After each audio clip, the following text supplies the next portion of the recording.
कृष्ण नाम के हीरे मोती संत बिखेरे गली गली।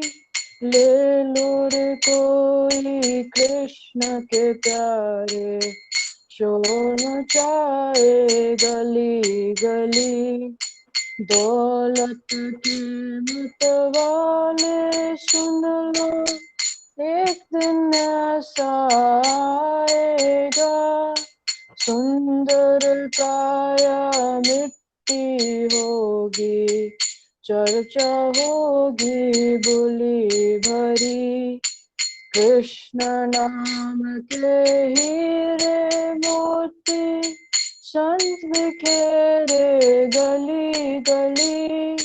ले लो रे कोई कृष्ण के प्यारे, शोर मचाए गली गली। जिनको तुम अपना कहते हो, एक दिन तुम्हें भुलाएंगे। जिनको तुम गले लगाते हो, अग्नि में तुम्हें जलाएंगे। कृष्ण नाम के हीरे मोती संत बिखेरे गली गली।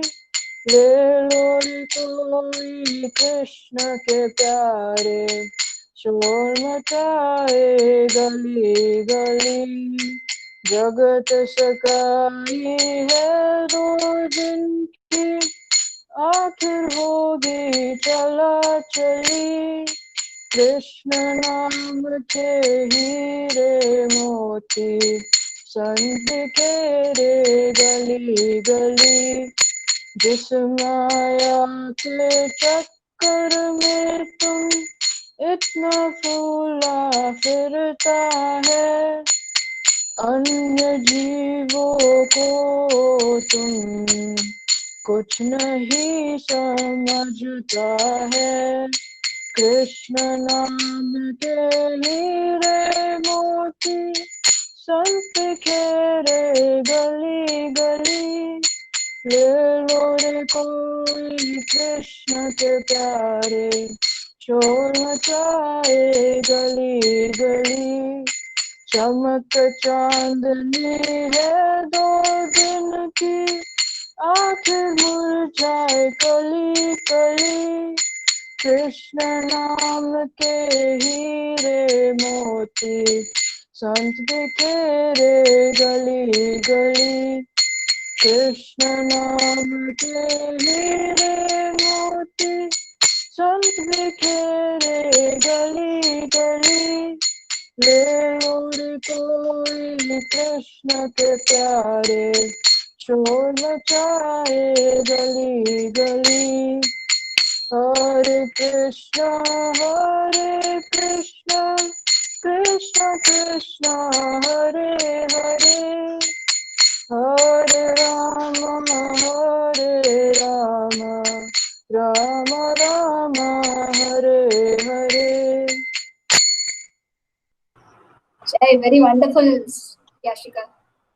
Thank you so much, Very Ashika, for your wonderful rendition. Now, Aparna will begin by explaining the first verse and the first lines of this bhajan. Hare Krishna.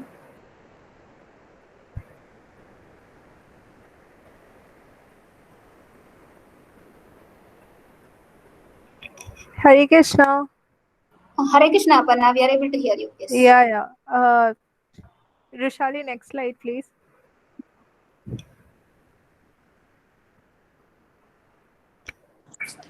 The PPT seems to be stuck. Just give me a moment.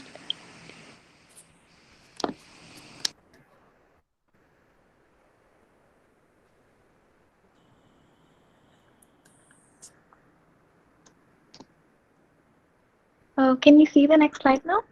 Yes. Hare Krishna, everyone. So I'll start with the meaning first. So, Krishna नाम के हीरे मोती संत बिखेरे गली गली, ले लो रे कोई कृष्ण के प्यारे, शोर मचावे गली गली. Means The diamonds and the pearls in the form of name of Krishna. The saints distribute everywhere. Take this away, O lovers of Krishna. Thus we declare this everywhere. Uh, so to support this content, like to support this bhajan, I've found this reference from Srimad Bhagavatam, first canto, first chapter, 14th text. अपन्ना संस्मृतिं घोरं यन्नमविवशो गृह्णन् तथा सद्यो विमुच्येत यद्भिवेति स्वयं भयम्. Apanna means entangled, samsmritim, in the hurdle of birth and death, ghoram, too complicated, yat, what, nama, the absolute name, vivasa, unconsciously, grinand, chanting, tata, from that, sadhya, at once, vimuchyate, gets freedom, yat, that which, bhibeti, fears, swayam, personally, bhayam, fear itself. So the translation by H.C. Bhaktivedanta Srila Prabhupada. Uh, Living beings who are entangled in the complicated meshes of birth and death can be freed immediately by even unconsciously chanting the holy name of Krishna, which is feared by the fear personified. Purport: Vasudev, or Lord Krishna, the absolute personality of Godhead, is the supreme controller of everything.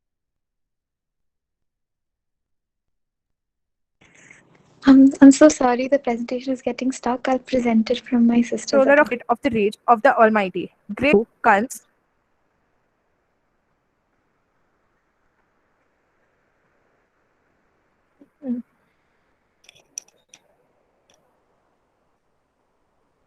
Sorry.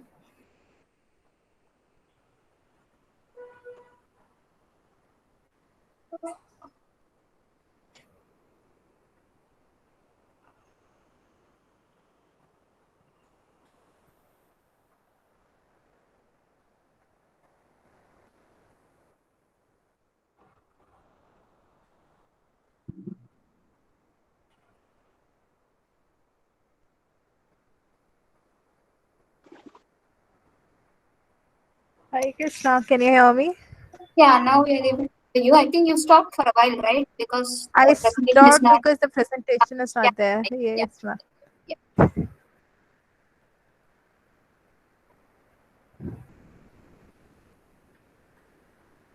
I'm so sorry about that. No, it's No, no, it's okay. Is the Next slide. presentation visible now?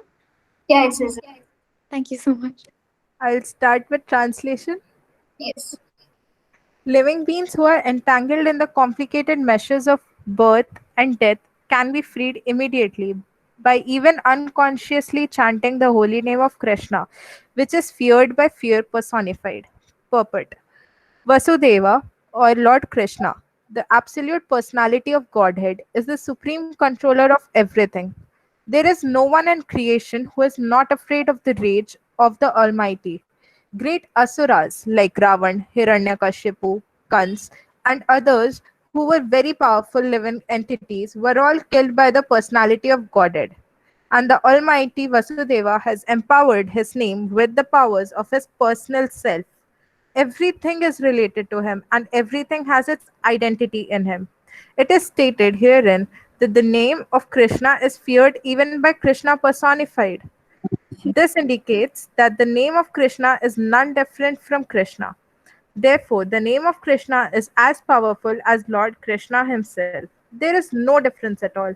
Anyone, therefore, can take advantage of the holy names of Lord Sri Krishna, even in the midst of the greatest dangers. The transcendental name of Krishna, even though uttered unconsciously or by force of circumstances, can help one obtain freedom from the hurdle of birth and death. So this shloka basically talks about that Krishna is none different from his name. His name is as powerful as he himself is, and to how powerful this name is, let's find out. So I'll tell you a story about the Gajendra. who is the king of elephants. So the story is set in the midst of the ocean of milk. There is a very high and beautiful mountain known as Trikota. And one of the chief elephants, Gajendra, along with other female elephants, went to enjoy bathing at that lake and they disturbed the inhabitants of this water. Turns out the chief crocodile in the water, who is very powerful, comes and attacks the elephant's leg.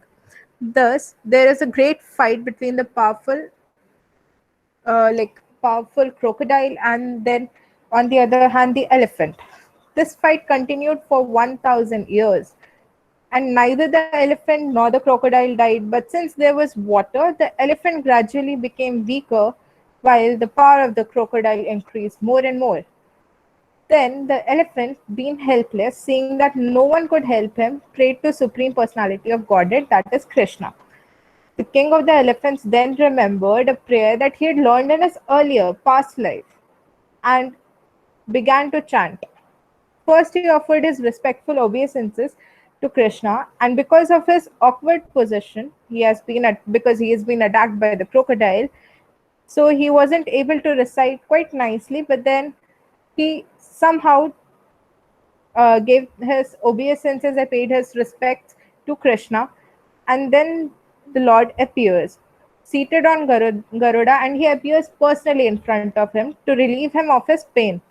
So Gajendra, by lifting his trunk, uh, he lifts up a lotus flower to offer that to Krishna, and with great difficulty, because of his painful condition, he says, "O my Lord Narayana, Master of the universe, O Supreme Personality of Godhead, I offer my respectful obeisances unto you." And the Lord immediately pulled him from the water along with the crocodile who had captured his leg. Then the Lord killed the crocodile with his disc and thus rescued Gajendra. So this is the part of the holy name of Krishna, wherein actually the people who are in despair or even in the greatest of dangers are rescued by Krishna himself just by chanting his name. Next slide.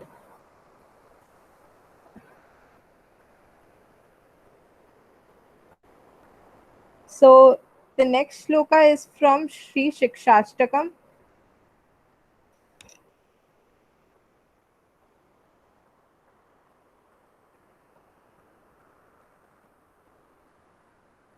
नामकारी बहुधा निज सर्वशक्ति तत्रार्पिता नियमित स्मरणेन कालः एतदृशी तव कृपा भगवन्ममापि दुर्दैवम् ईदृशम् इहा जनिनानुरागः.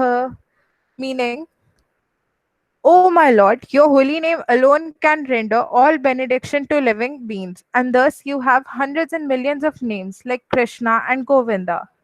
In these transcendental names, you have invested all your transcendental energies.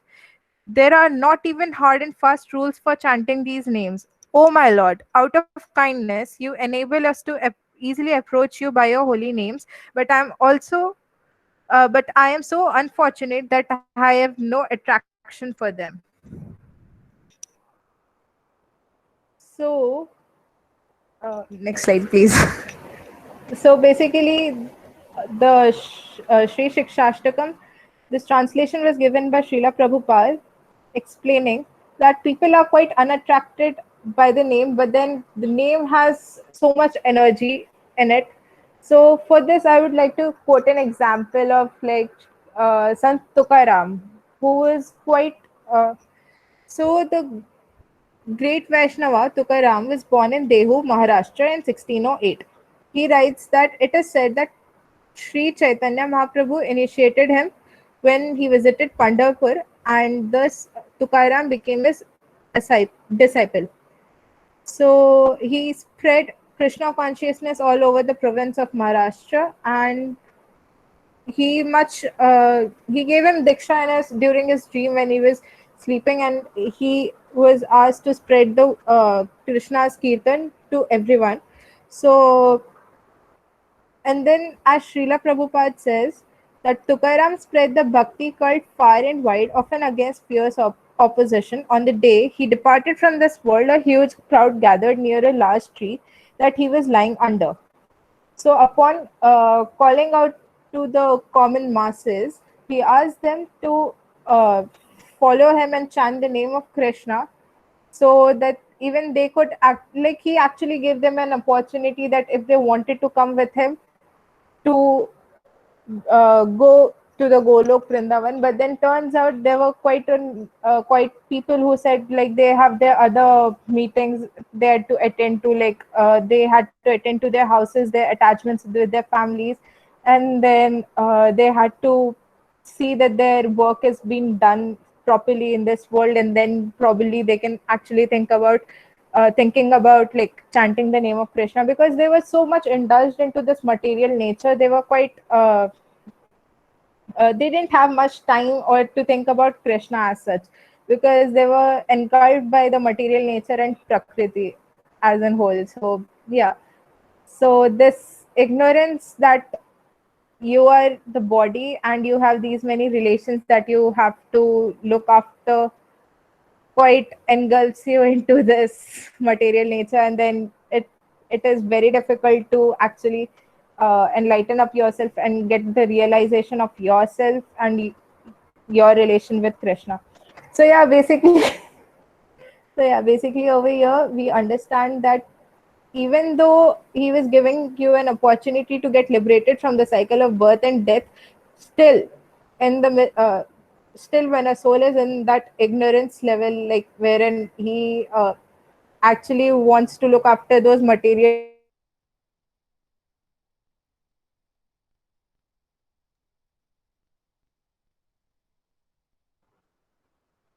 relations, he actually thinks that is much more indulged into that rather than having a say get liberation from the cycle.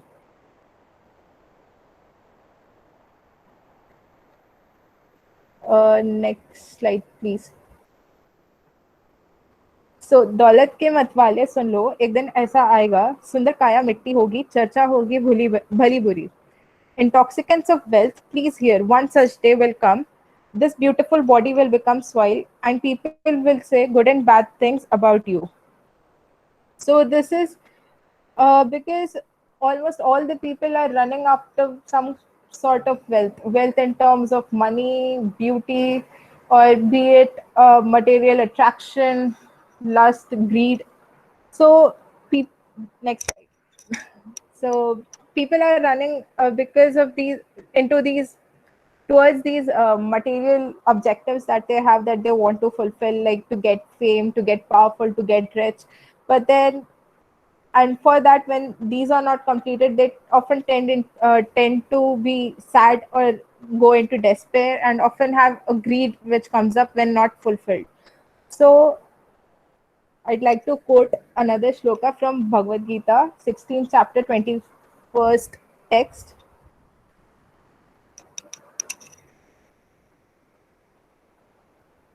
त्रिविधं नरकस्येदं द्वारं नाशनमात्मनः काम क्रोधस्तथा लोभस्तस्मादेतत्त्रयं त्यजेत्. Trividham, of the three kinds, Narakasya, of hell, Idam, this, Dwaram, gate, Nashanam, destructive, Atmana, of the self, Kama, lust, Krodha, anger, Tatha, as well as Lobha, greed, Tasmat, therefore, Etat, these, Trayam, three, Tyajit, one must give up. So the translation, next slide please. Translation: there are three gates leading to this hell: lust, anger, and greed. Every sane man should give these up, for they lead to degradation of the soul. So there are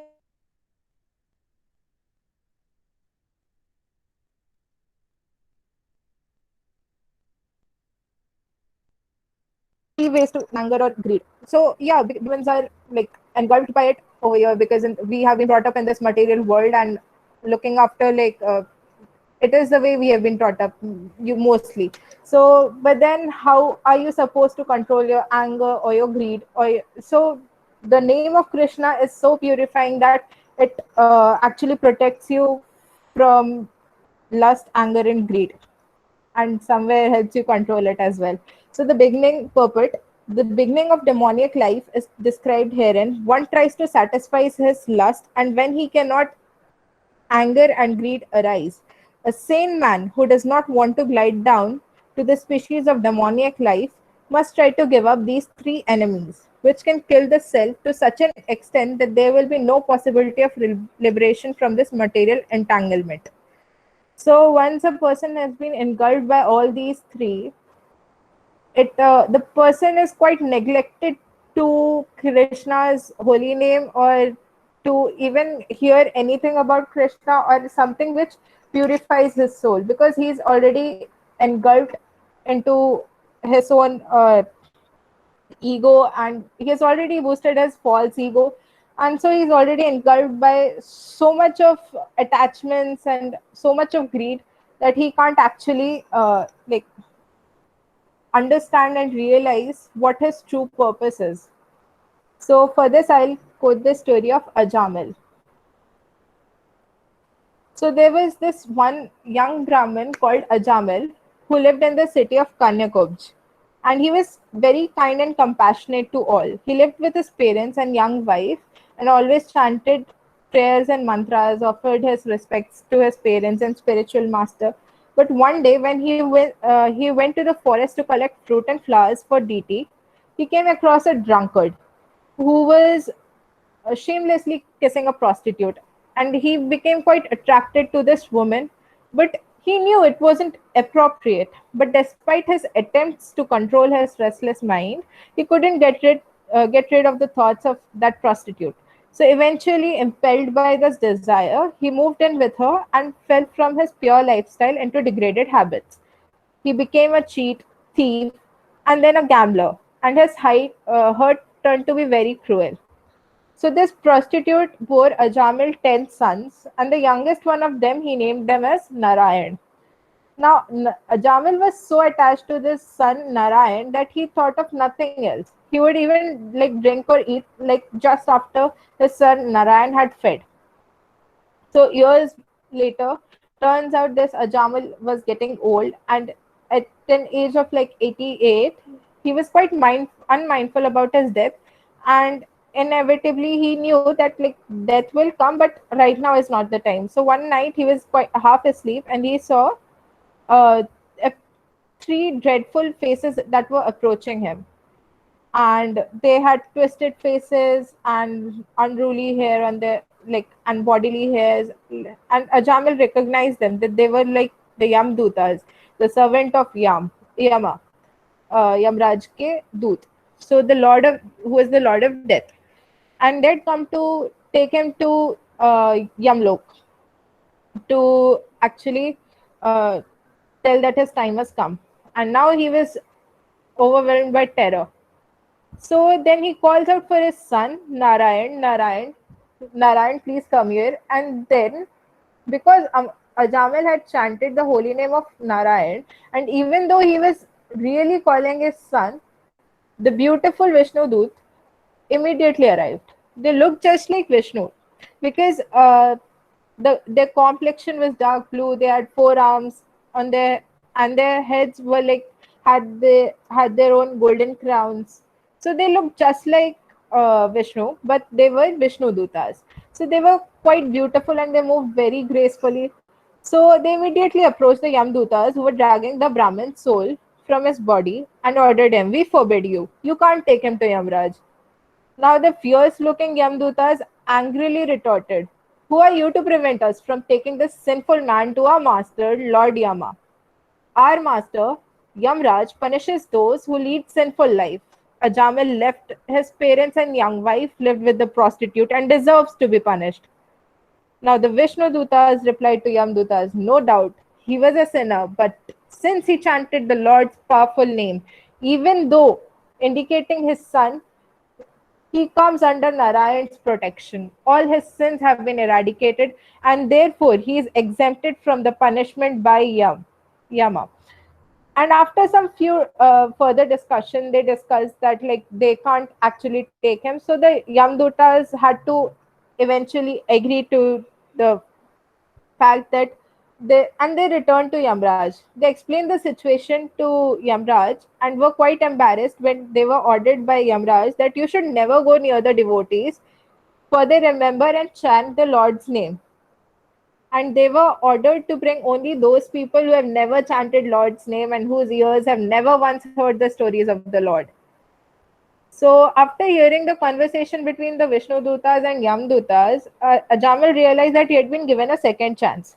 Fully aware of this condition, he became a great devotee of Narayan, strictly performed his spiritual duties to free himself of any traces of that material attachment and desire which he had. And a few years later, Vishnu Dutas returned on a aeroplane and escorted him back to the spiritual realm. So this was the story of Ajamil, wherein just by unconsciously chanting the holy name of Krishna, he was liberated from this cycle of birth and death and was taken to the spiritual realm. So next, I would like Yashika to continue.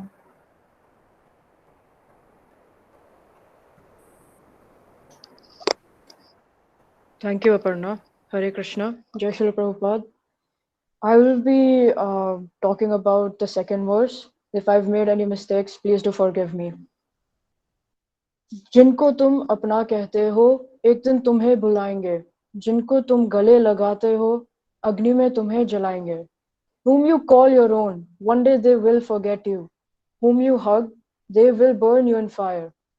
The message given by the poet in this stanza is so straightforward that people they generally tend to overlook it. In today's society, we can see that people respect and love and care for someone only till that person is alive or near you. Once someone dies, nobody wants to look at the body, what to say of touch it.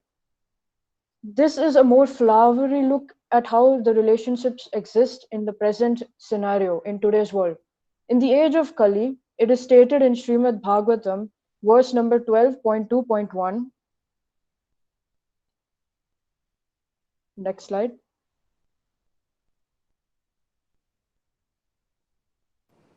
Sorry, the PPT is stuck again. It'll take some time. Yes. So, in the age of Kali, as stated in Srimad Bhagavatam 12.2.1, Sri Shukdev Goswami says, Tataschanudinam dharma satyam shocham kshamadaya kalana balina rajan nankshati ayurbalam smriti. Translation: Shukdev Goswami said, then, O king, religion, truthfulness, cleanliness, tolerance, mercy, duration of life, physical strength, and memory will all diminish day by day because of the powerful influence of the age of Kali. All these qualities, these are generally seen in people these days, and these generally lead to a superficial relationship between the living entities. So, as long as people generally get benefit from you, they will keep you and they will use you for their own agendas. But once they render you useless, they will forget you.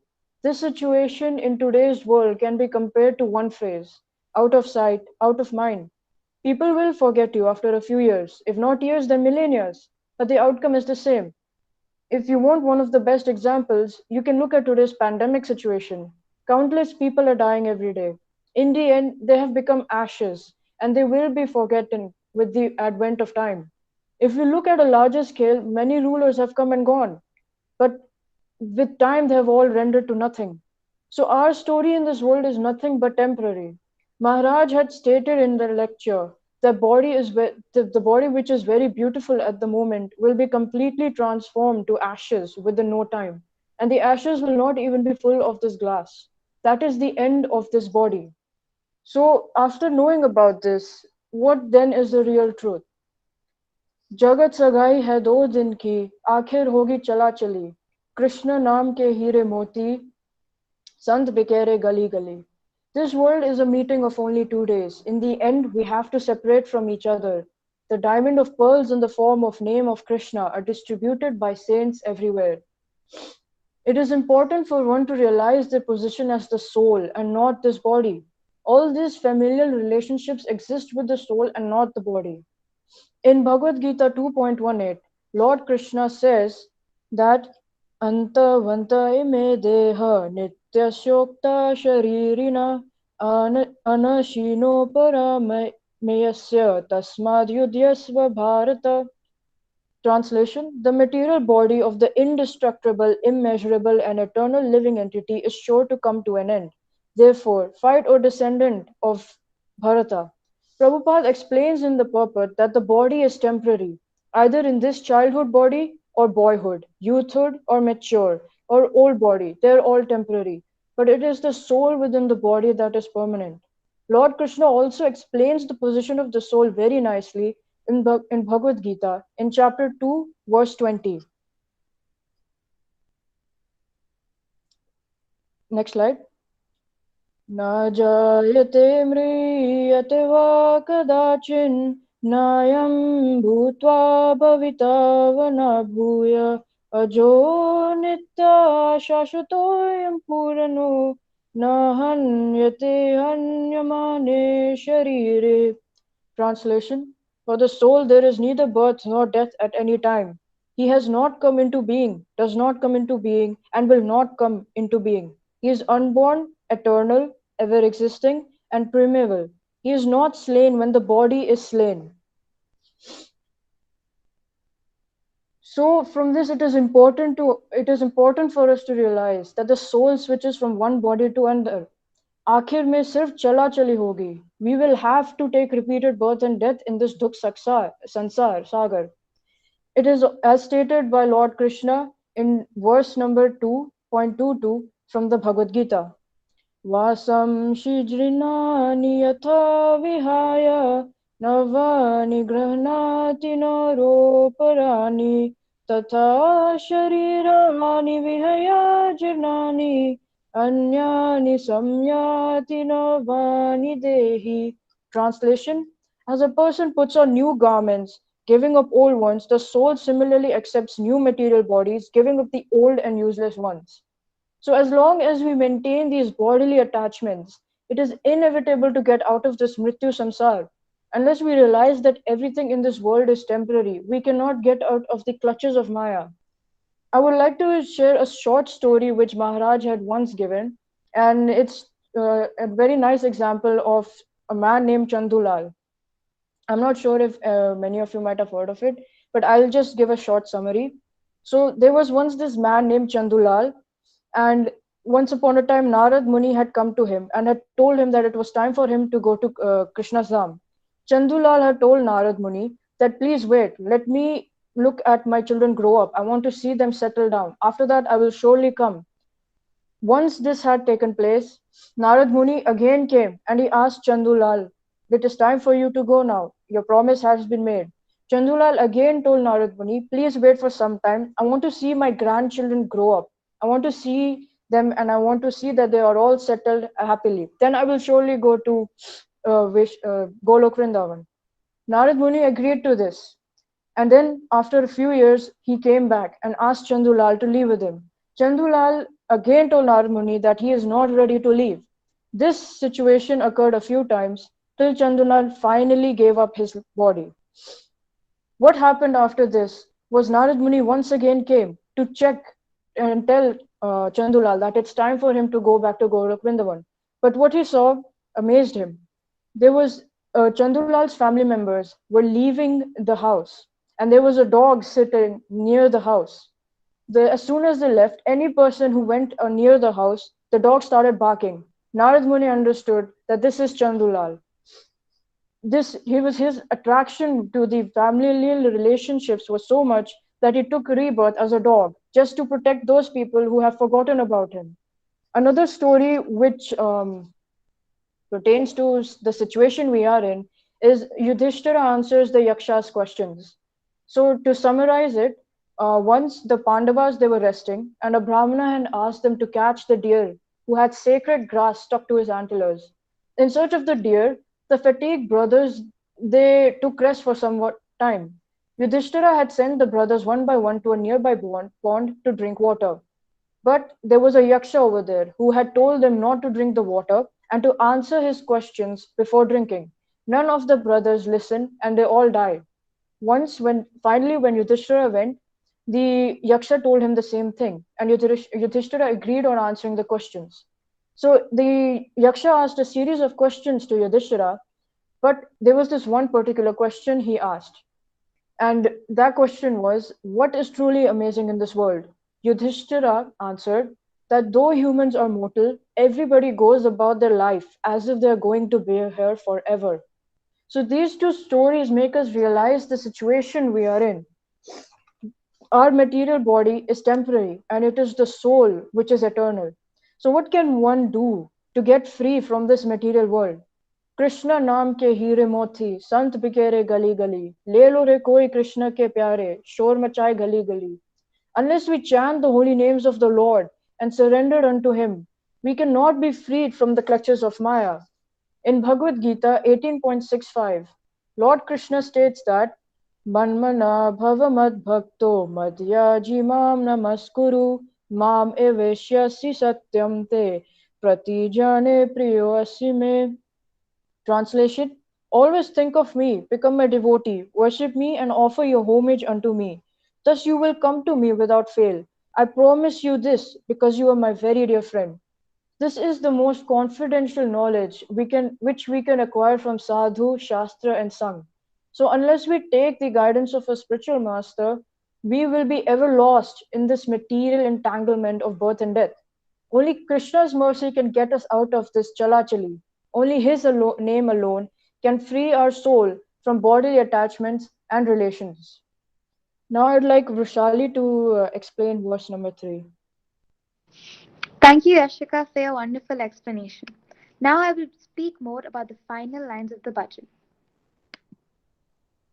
जिस माया के चक्कर में तुम इतना फुला फिरता है, अन्य जीवों को तुम कुछ नहीं समझते हो. These lines tell us how to not get too swept up in Maya or illusion and to not get too attached to other living entities. We must not give all that we have to other living entities. चमक चांदनी है 2 दिन की, आखिर मुरझाए कली कली. This glitter is of only 2 days after all buds wither away. These lines tell us about how impermanent everything is. Nothing lasts forever. We need to understand this before getting too attached or obsessed with material pleasures. To help us understand this better, I would like to quote a verse from the Bhagavad Gita. This is text 6.35 from the Bhagavad Gita. Shri Bhagavan Uvacha Asamshayam Mahabaho Mano Durnigraham Chalam Abhyasena tu Kaunteya Vairagyena cha Grihyate. The Blessed Lord said, O mighty armed son of Kunti, it is undoubtedly very difficult to curb the restless mind, but it is possible by constant practice and by detachment. In this verse, Lord Krishna tells us he understands and knows how difficult taming our restless minds can be. But it is not impossible. We must focus our minds on Krishna and Krishna only. By detaching from everything and giving ourselves unto Krishna. In this age that we live in, we are surrounded by so much material desire, and it is very difficult to overcome them. This feeling, it may discourage us from doing it in the first place. But in verse 14 from chapter 7 of the Bhagavad Gita, Lord Krishna tells us, Devi Hyesha Gunamayi Mama Maya Duratyaya Mameva Ye Prapadyante Maya Me Tam Tarantite. My divine energy Maya, consisting of the 3 modes of nature, is very difficult to overcome. But those who surrender unto me cross over it easily. Here, Lord Krishna reiterates the point of how difficult overcoming illusion can be and how powerful Maya can be. But he assures us that by surrendering unto him, we can cross over very easily. By taking up this advice of Lord Krishna and inculcating it in our everyday lives, we can achieve liberation. Verse 12 of chapter 18 of the Bhagavad Gita tells us this. Anishtam ishtam misram cha trividam karmana phalam bhavati atyaginam pretya natu sannyasinam kvachit. For one who is not renounced, the threefold fruits of action, desirable, undesirable, and mixed, accrue after death. But those who are in the renounced order of life have no such result to suffer or enjoy. Purport by A.C. Bhaktivedanta Swami Srila Prabhupada. Jai Srila Prabhupada. A person in Krishna consciousness acting in knowledge of his relationship with Krishna is always liberated.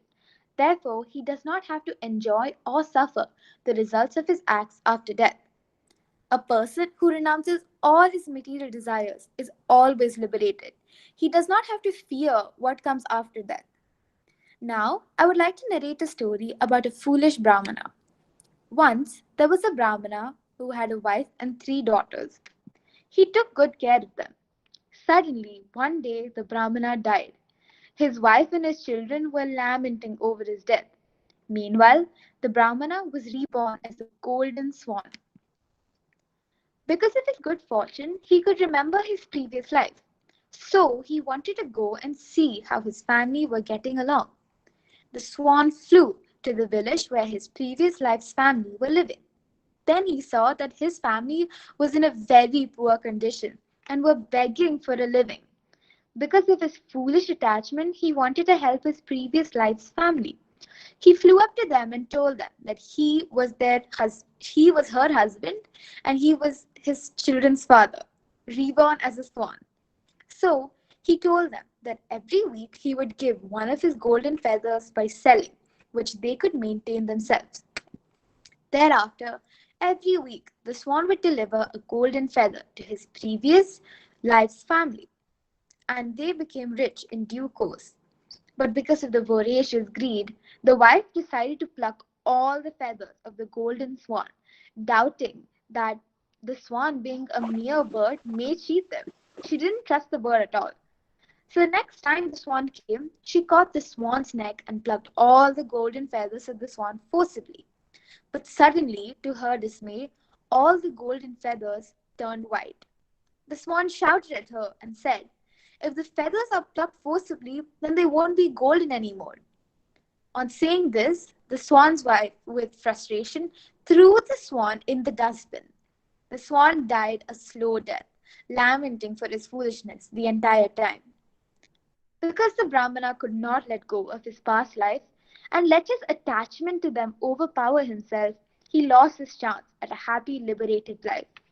This teaches us to not get swept up in our material possessions because they are not permanent at all. Everything withers away, like the bhajan tells us.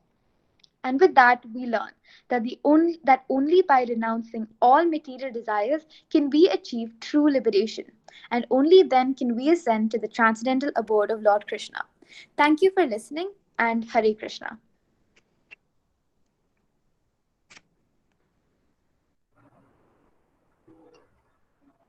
Thank you very much, Yashika, Karna, and Vishali, for the very nice presentation. Mataji, so do you like to first share your thoughts, your views? Others also can follow.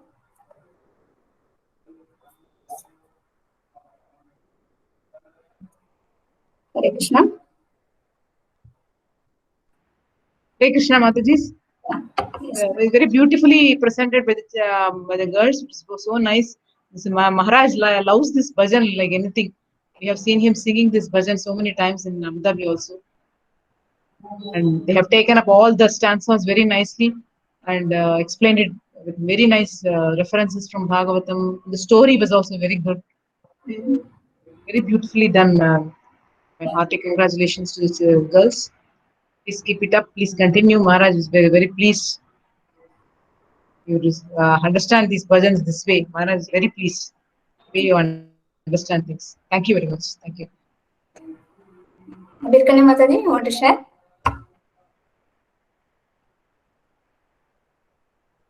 Yes, Mataji, it was very nicely rendered, very nicely explained, and the stories were perfectly very apt.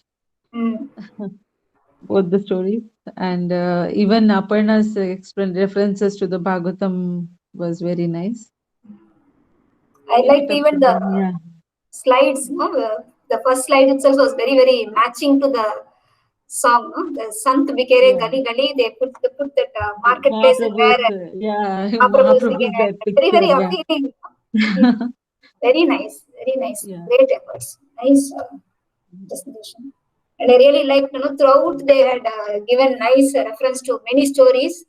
Maharaj Yeah. likes it that way, like he always, even while writing Granthraj of things also, he used to say, big people like to hear stories, like we like, right? All of us like to hear stories. Through stories, we understand the message better. So it is very nice reference to Sant Tukaram also, because everything was very apt and Apt. Yeah, very apt. Yeah. very apt. Very nice.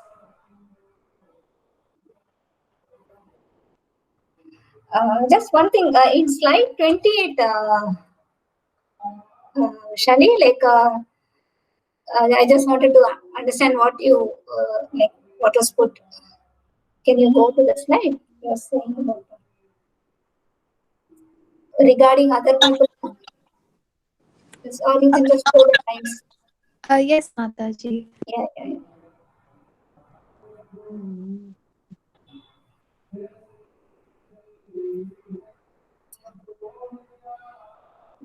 Mataji, that slide was the lyrics of the stanza and the literal Right. translation.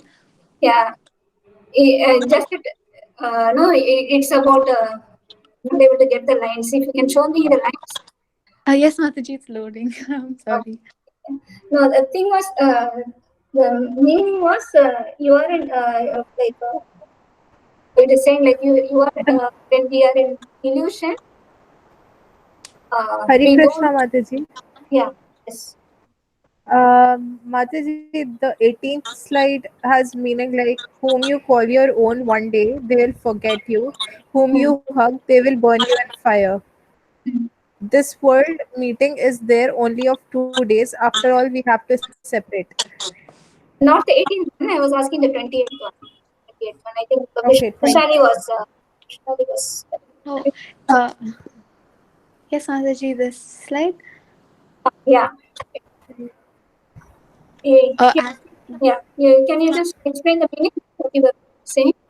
The translation that we'd gotten, it wasn't like understand. Actually, the translation the devotee had written tried to write like in a poetic form in English. That's why yes, translated like that.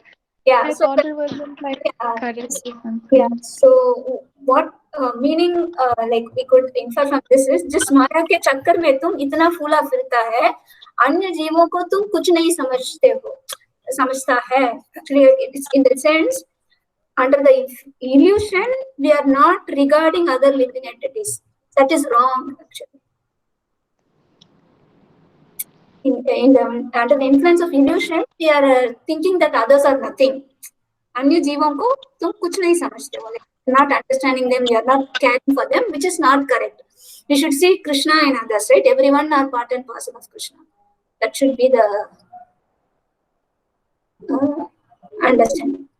Yes, because they are writing it, translating it just in the same manner. It says after, because you are in illusion, you are forgetting yourself. You are running after here and there, and you are not regarding others living entities. It's like that. Okay. Yes, Mataji.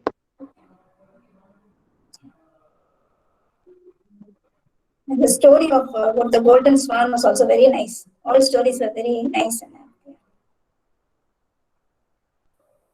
Mataji, I just wanted to say that, of course, their presentation and everything was memorable and great.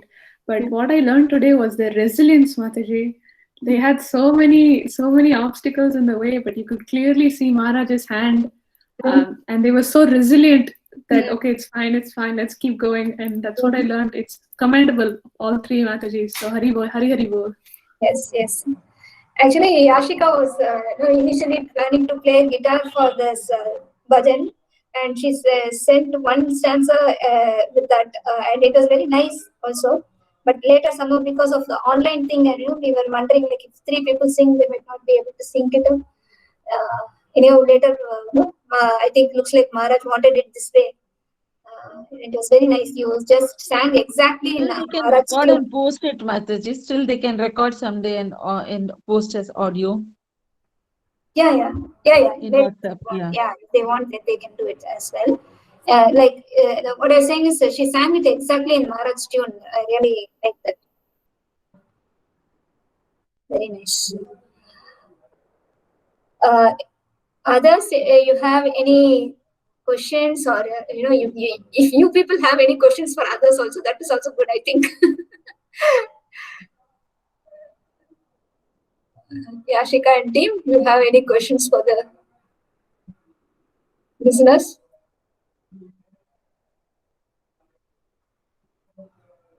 Hare Krishna Mataji, as Harshita mentioned, even though they had gone through so much of difficulties at the start by some not playing the audio so well, still they were able to present it really well. So that's what I was learning it from them, because I wonder there was such a miracle the way the way they presented. So I was actually very happy, and the stories, the way they present the stories was very nice, and I really felt good.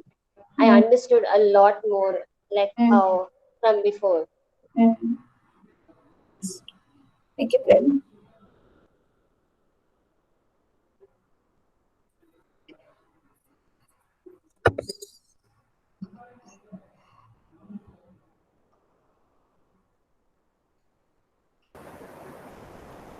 Mataji, Yes.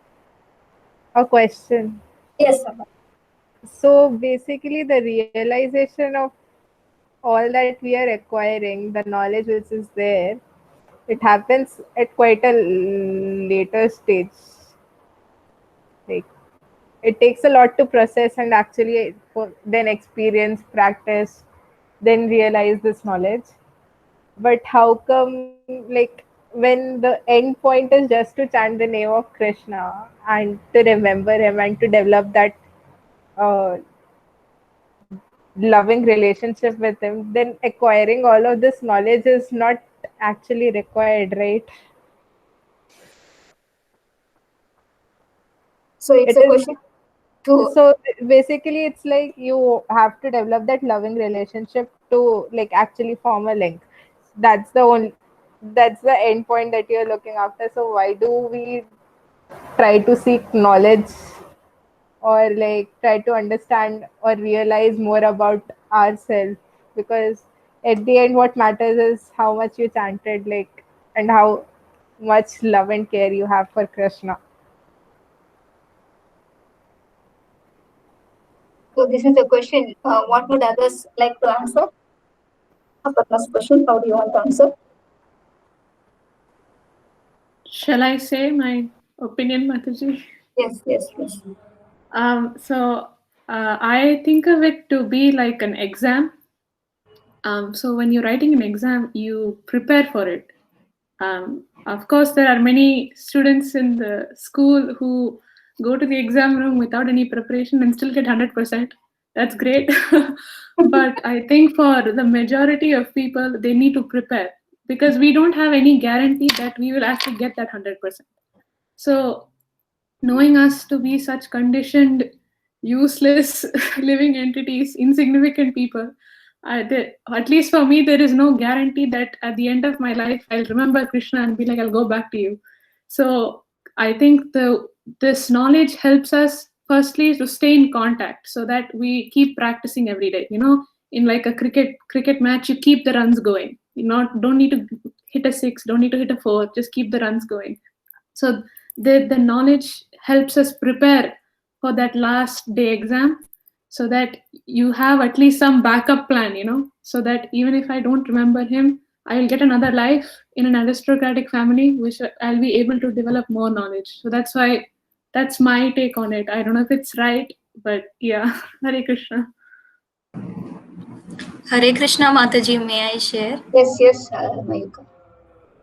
I think that as Harshita said, like we are not sure if we can remember Krishna at the time of death. So I think this knowledge is like practice, so that when through this knowledge we can remember Krishna always, and then so at the end of our life also, so we naturally remember Krishna. So yeah, and it's also a nice example which he used, like for an exam, how we always practice and practice so that we can score well in the exam. So I also feel. Thank you. Thank you, Monica. Hare Krishna Mataji. Yes. Adding on to Harshita and Mayuka's points, may I share my views? Yeah, sure.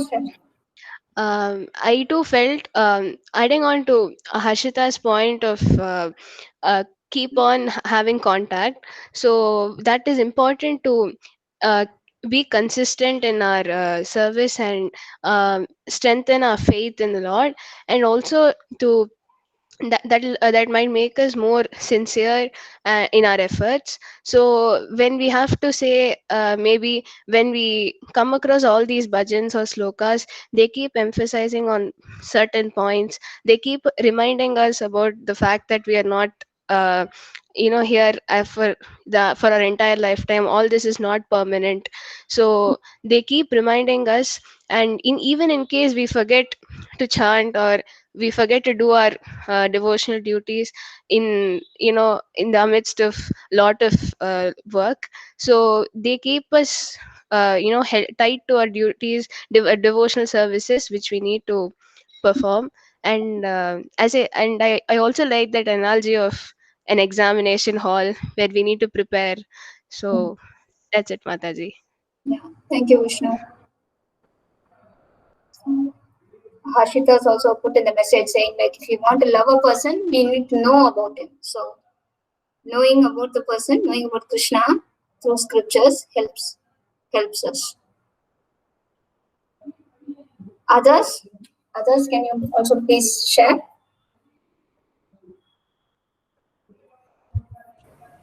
Okay, so asking, like, no one would. sorry. Adding to Vishnupriya's point, like, Hare Krishna Mataji. it is important to be consistent, but how do you become consistent? Because, like, in my case, for me, at times chanting becomes quite boring, but reading and like reading about like scriptures and all is at times interesting. But then I think that if at the only point of all these scriptures and all these things after you understand is to develop that relationship. But then how are you supposed to be consistent in a phase when you're not like attracted by chanting, or like your mind is not so focused when you chant? How to be? So your question is how to be consistent in chanting. Aparna, before that, Aparna, did that? Whatever others said, did that answer your question as to why we need this knowledge? Yes, Mataji. Okay. Mataji, just to clarify. Yes. Who is about to speak? Krishna Mataji, for Aparna's question, actually we have mentioned in Madhurashtakam, where in our 3 points we have mentioned that if we keep on meditating on the Lord's form, then we get that proper concentration, so we never feel bored when we are chanting. Like that's from my point of view, because even sometimes I get distracted, but as my mom will always say that we had to always concentrate, keep focusing on the Lord always. That's where the concentration will come in chanting and the love for Krishna more.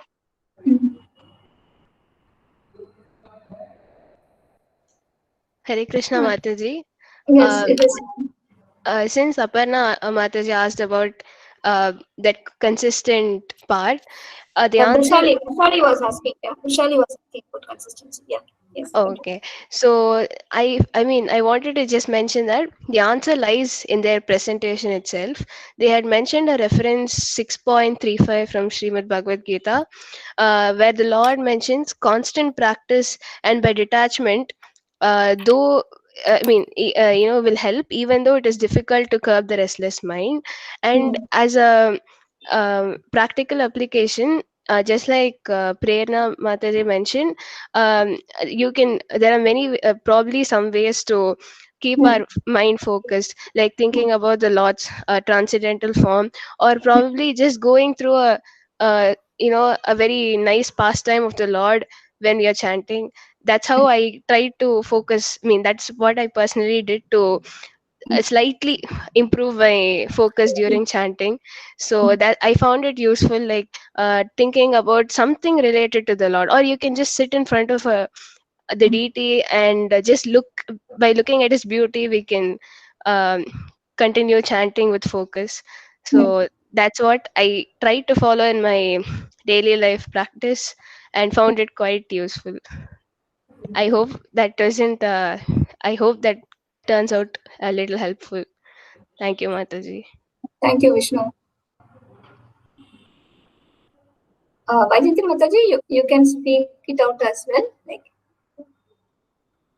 Hare Krishna, I was just sharing Maharaj, whatever lecture you've all been listening the last week also, our behavior must be crystal clear. In that lecture, Maharaj mentions that you have to have attraction to the transcendence. You have to understand it through the pages of Bhagavad Gita. And just as Yashika or somebody mentioned, unless we understand a person, it's very difficult to love that person completely. Maybe very pure devotees, they carried forward from the previous Janma, that they're born as pure devotees with great love and affection. For general common condition living entities, it is very difficult to develop that spontaneous attraction to the Lord. That is why first we start with sadhana, and then we move on to the spontaneous stage. It is not easy. So, and Maharaj says, and not only that, sincere understanding is there.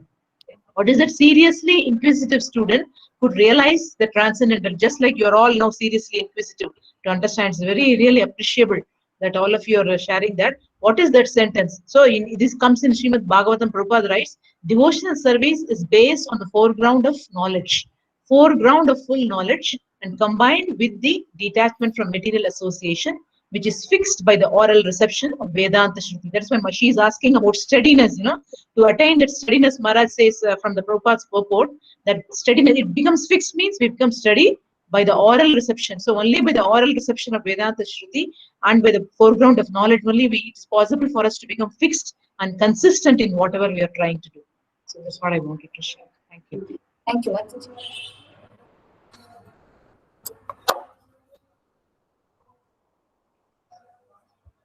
Others, would you like to share your points? Jesha Mataji, you want to share some points?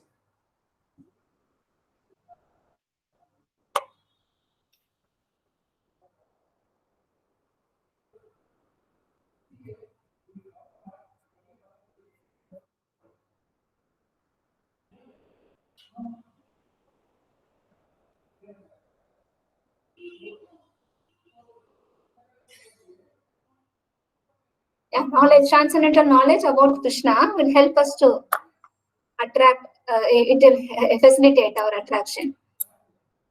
You remember that story about the thief who happened to end up, somehow he ended up hearing a satsang.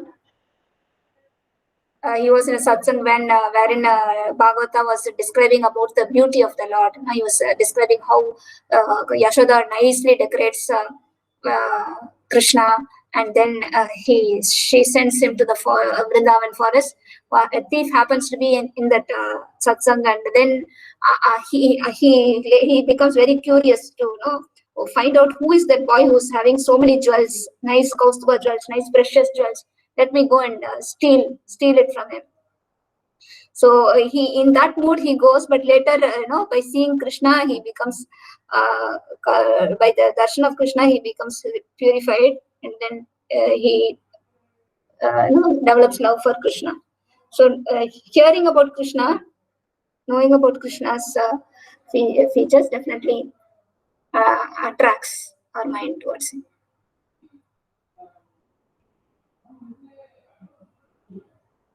Ashita, you can speak it out also. Speaking it out will be good. I feel like I'm talking too much, Mataji.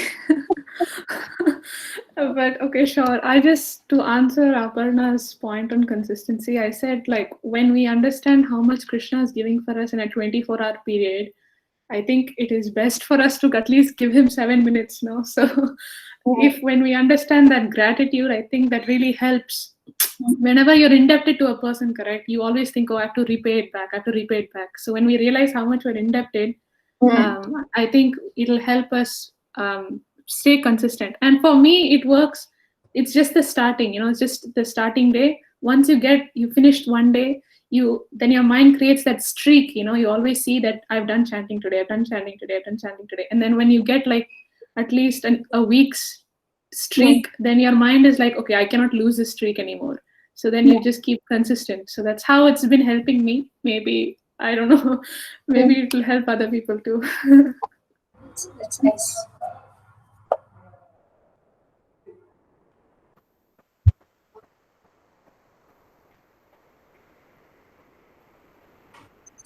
Any other questions? Any other points?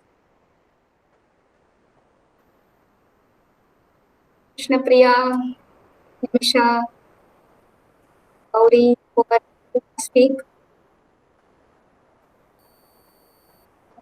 Sanjodi, Nandini, you have anything to share? Hare Krishna Mataji. I was thinking about the question Harshita asked last week. She asked about humility, how to keep a balance between humility and self-esteem. Mm-hmm. So I was thinking it may be based on the situation where we are in. So we have to be humble, or like, I was thinking that way. If it is in front of superiors, so we should always try to stay humble and not boast about ourselves, and wherever according to the situation, I think we have to.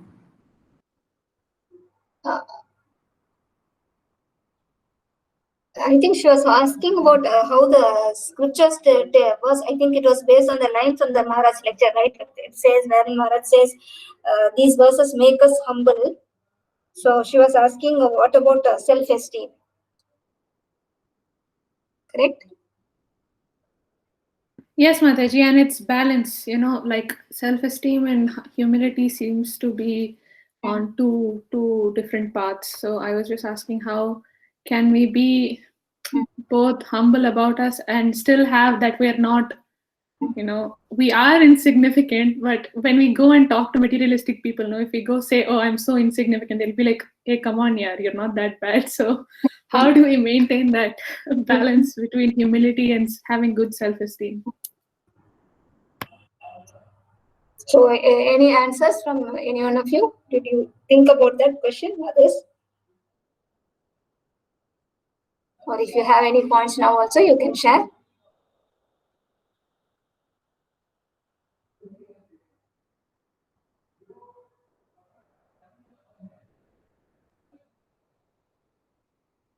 Harshita, Mataji, if you don't mind, could you just repeat your question again? Last class I wasn't present last session, so. Sure, yeah, no worries. We were looking at Maharaj's lecture last week, and in one of the points he said that the scriptures teach us to be humble. So then my question was, how can we maintain a balance between being humble and also having good self-esteem? As in, we are confident enough that we'll be able to do the tasks that destiny provides us, but we are still able to not brag about it to anyone. So how do we maintain that balance? Is that clear? Yes, thank you very much. Yeah.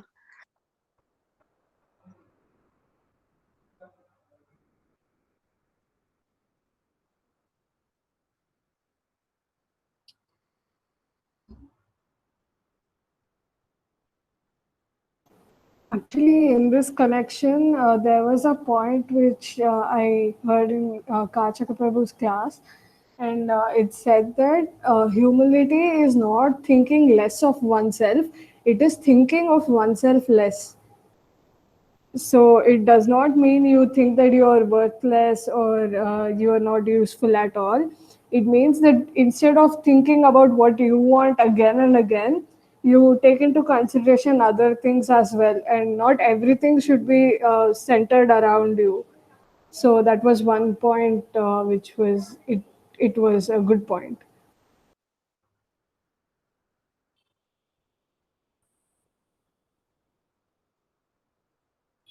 Thank you, Nimisha. Yeah, yes, yes.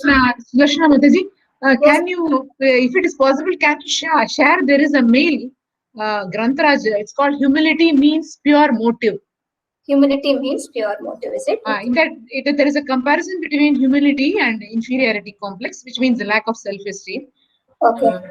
Maybe you can share it in the screen. Maybe I don't know how to do that. Yeah, I will try. Humility means pure motive.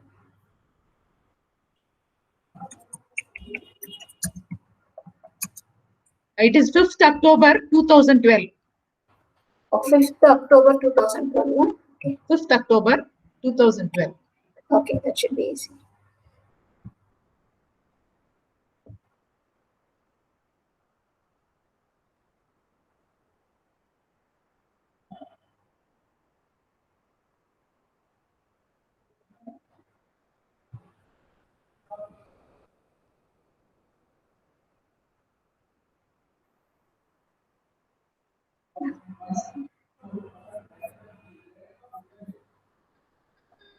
Now, Nimisha is presenting. Okay. You can zoom it a bit, Nimisha. A little bit, yeah. Harshita or somebody can read it out.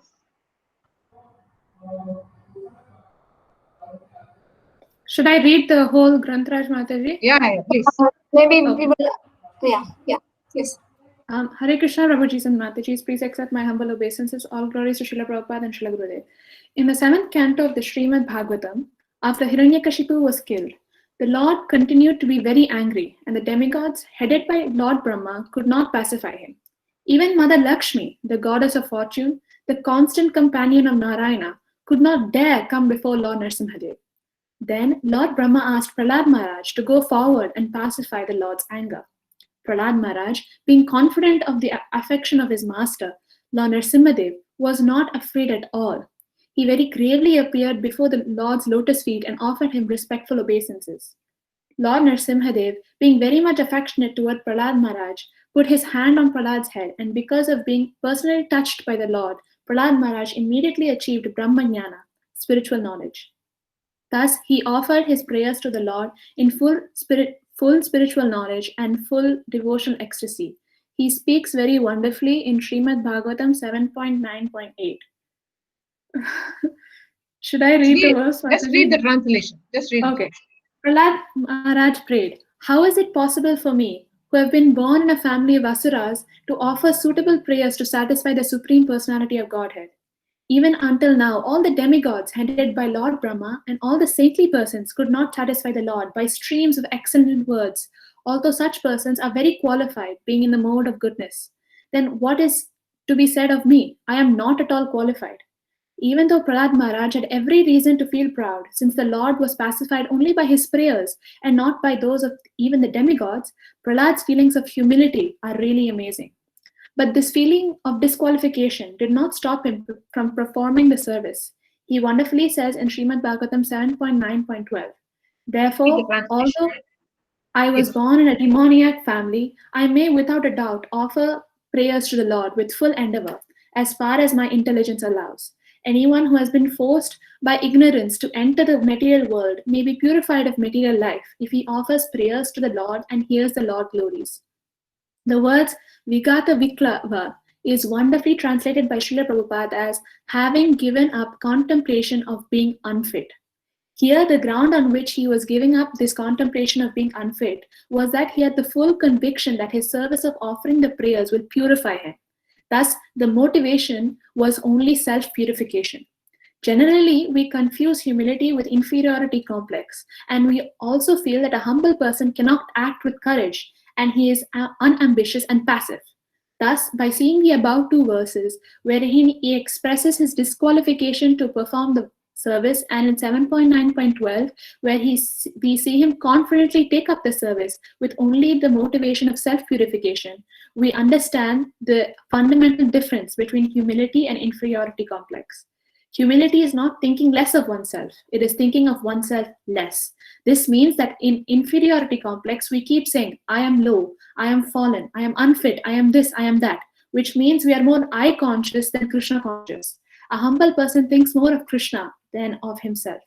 Srila Prabhupada very wonderfully defines humility as, humility means that one should not be anxious to have the satisfaction of being honored by others. Thus, a humble person does not need others to glorify him to feel a sense of self-worth. In inferiority complex, there is a feeling of insecurity and lack of self-worth, and we seek that from something external, and this increases our anxiety and expectations that others should glorify us and honor us. In a humble person, there is no desire to hold on to the false ego, and hence false ego is rejected, whereas in inferiority complex, the false ego is frustrated. There is no stoppage of service by a humble person. It is not that we say, I am fallen, I'm unqualified for the service, and thus deny performing the service.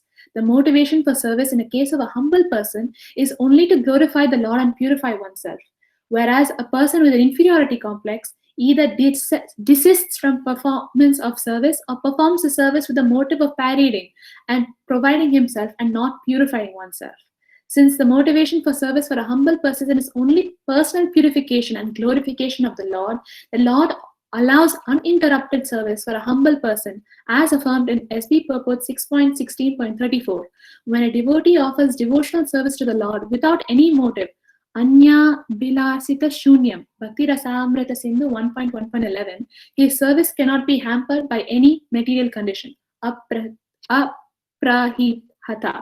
Thank you very much. Yours in service of Srila Prabhupada and Srila Gurudev, Vaijayanti Mala Devi Dasi, Abu Dhabi. Thank you, Mataji. Helpful? Thank you so much. Very, very helpful. Thank you.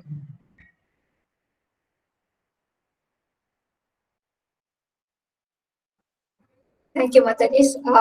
Any other points? I think we reached time. But if you have any questions which we can meditate for the next week, it would also be good. We couldn't hear or continue our discussion with Maharaj's class, but it was a nice discussion, both the presentation as well as the questions after that.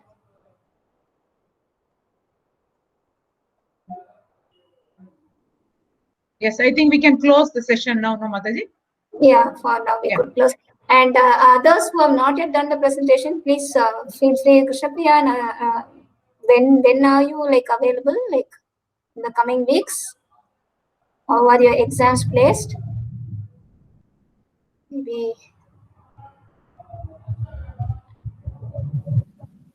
Krishna, and can we plan for the bhajan? Hare Krishna, Mataji. Yes, Krishna. How are you? Fine, Mataji. How are you? Good, good. So, how are the exams placed for you, like school exams? They didn't still announce exams. Okay. So, which week would be convenient for you? Mataji, I will. You will message me later? Privately, yeah. Okay. Okay. Okay, Mataji. So we will stop for today. I think Krishna willing, we will again connect next week. If the team is not yet ready, I think one other person was Soumya. She was telling she has exams till September 17th, so she'll be available after that only. So we will see. And I need to check with Gaurangi. I think she left the call right now. So maybe Krishna willing, we will check later. So thank you very much. Thank you. Krishna. Thank you all the Matajis. Thank you. Thank you, Mataji. Thank you, Mataji. Hare Krishna. Mataji. Hare Krishna. Thank you all. Thank you very much. Hare Krishna.